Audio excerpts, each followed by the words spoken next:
Seorang perempuan mirip Vanessa Angel disorot lewat aplikasi TikTok. Banyak yang menyebut wanita satu ini sangat mirip istri Bibi Andriansyah. Perempuan tersebut viral di TikTok dengan akun @vadiasafira18.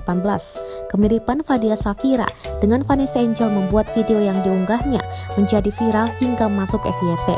Karena kemiripannya itu tak sedikit netizen yang meminta agar wanita satu ini menemui Galaskai. Dari dipantau, beberapa unggahan yang lain seperti Vadia Safira memilih tegas, tapi Vadia sebut dirinya bukan sosok Vanessa Angel.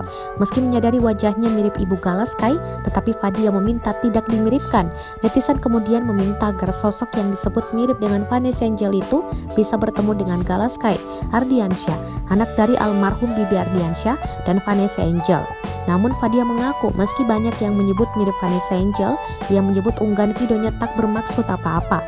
Tegas perempuan tersebut mengatakan bahwa dirinya tidak punya maksud dimiripi dengan sang artis. Banyak netizen yang meminta agar Vadia bertemu dengan Gala, tetapi keinginan bertemu Gala tegas ditolak Vadia. Menurutnya, kondisi saat ini sangat tidak tepat.